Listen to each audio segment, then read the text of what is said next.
Bom, estou aqui uma bela tarde de sexta-feira, né, atendendo um pedido de queridos alunos que hoje estão no segundo G, que foram meus alunos no ano passado, no primeiro ano, para falar um pouquinho sobre o romantismo, né? Bom, o romantismo foi um movimento artístico, literário e filosófico, né, que surge no final do século XVIII, né, e vai até meados do século XIX, né, e ele é muito forte, principalmente na Alemanha.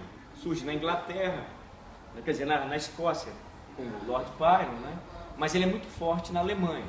Aí você tem grandes representantes desse movimento, né, como Goethe, na literatura, o autor do Fausto, Schiller, né, Friedrich von Schiller, que foi o autor, Guilherme Tell, Marie Stuart, né?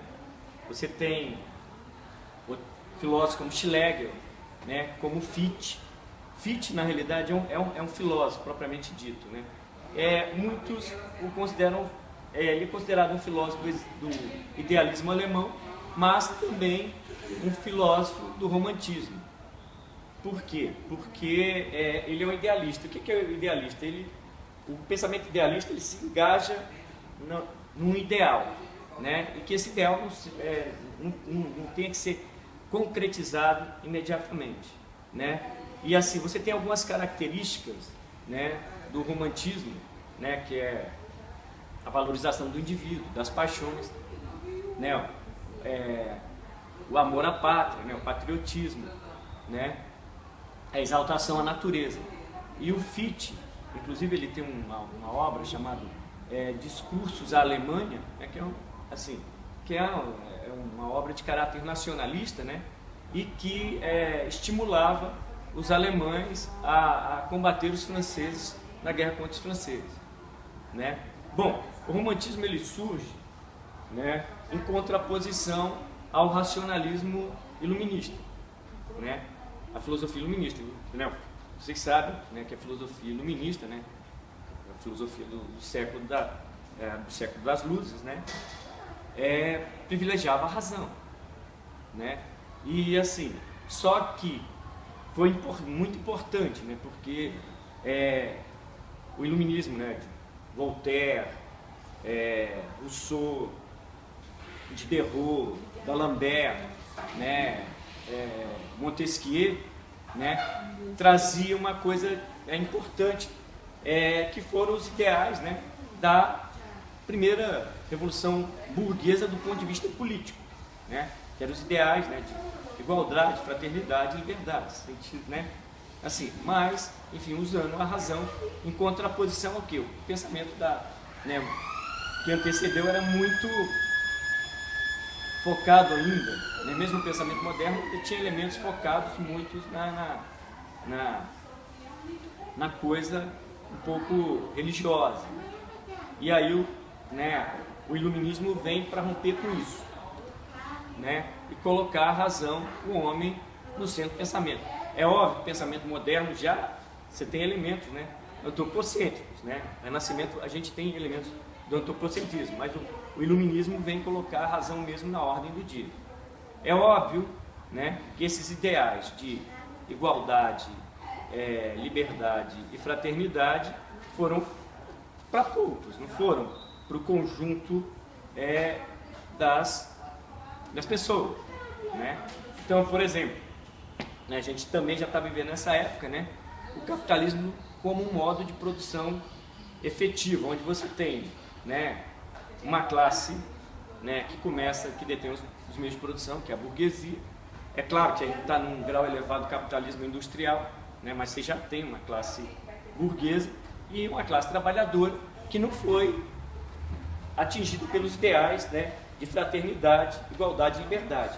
Fora isso, é o seguinte, a Revolução Francesa ela aconteceu ela aconteceu de 1789 a 1999, né? E aí, em 1999, Napoleão trai os ideais da Revolução. Inclusive, um dos primeiros, já que a gente está nesse momento discutindo a impeachment, o golpe, né? um dos primeiros golpes de Estado foi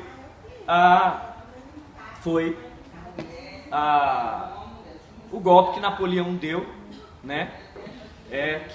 Ficou conhecido como 18 Brumário, né? O 18 Brumário. E o que era o Brumário? Era o segundo mês do ano na França, né? Então, nosso calendário é gregoriano, mas era o segundo mês. E na data de 18 Brumário, Napoleão fechou o diretório e instituiu o consulado e traz ideias da Revolução. É engraçado que o romantismo ele também é muito forte na música. O que aconteceu com isso? O Beethoven, que é um grande compositor do romantismo, que valorizava justamente, por exemplo, os elementos da paixão, né? Elementos como é que fala? Nacionalistas, né? Elementos ligados à natureza, né? Pode citar aqui algumas obras do Beethoven. O Beethoven tinha composto a terceira sinfonia chamada Heróica, em homenagem, ele faz uma dedicatória à Revolução Francesa. Quando Napoleão trai os ideais da Revolução, o Beethoven rasga a dedicatória, né? Mas é uma obra do romantismo. Outra obra da música do Beethoven ligada ao romantismo, né? Já que a gente está falando um pouco de Beethoven, é a Pastoral. Quem é o pastoral? O cara de caráter pastoril, né? Que o pastor de ovelhas, o pastor, né? Enfim, de uma forma geral, né? De gado, essa coisa. Então, enfim, aí tem a sinfonia número 6, né? Do Beethoven. E tem uma obra maravilhosa, que aí você pega elementos, né? De valorização, porque o romantismo também, ele retoma algumas coisas ligadas à arte grega, né? Tem algumas coisas. Aí o Beethoven, ele coloca a música num poema do Schiller, né? Que é a Ode à Alegria. O Schiller, que eu falei no começo, né? Que é um pensador do romantismo alemão, né?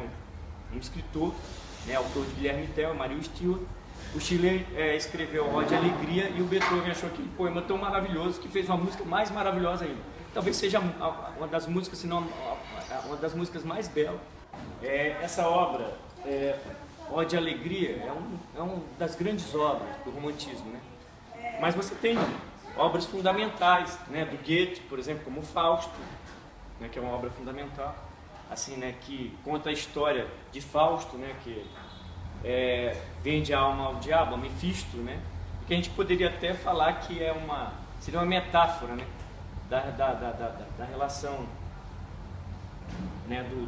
Do desejo, né? Não seria bem uma metáfora, seria aquela coisa, você, em função do sucesso, né? Enfim, da afirmação de um desejo seu, de uma obra sua, você vende a alma ao diabo. Então o Fausto é uma obra capital da literatura ocidental e uma obra importante do romantismo, né? Mas enfim, o que temos que entender é o seguinte, olha só, o racionalismo, né,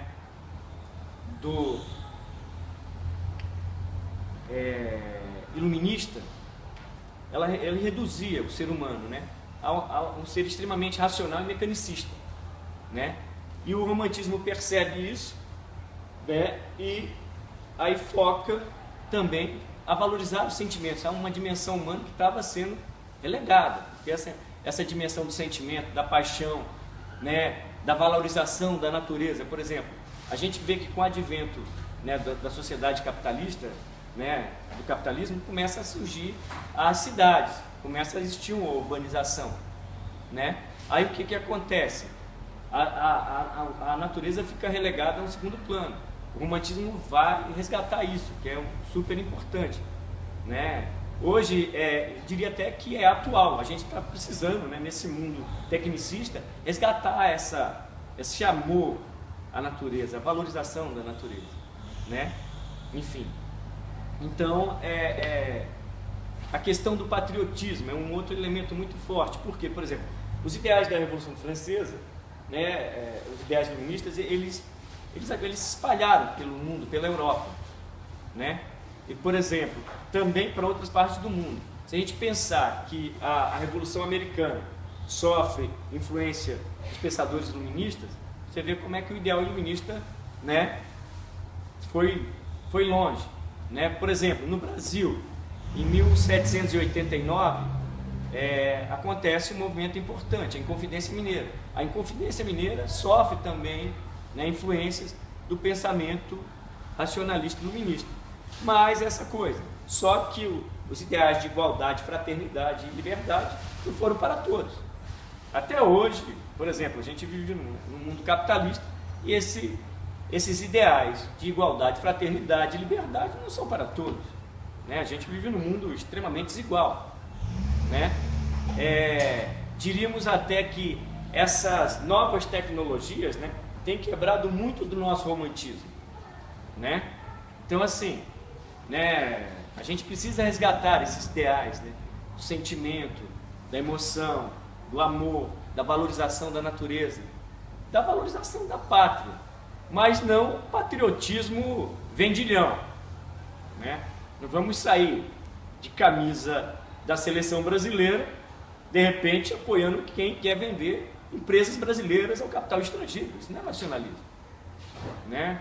Enfim, não é valorizar a nação de fato, né? Então, assim, muito das coisas do romantismo a gente tem que retomar, mas muito também do racionalismo, porque a gente vive uma sociedade também. Será que nós também usamos bem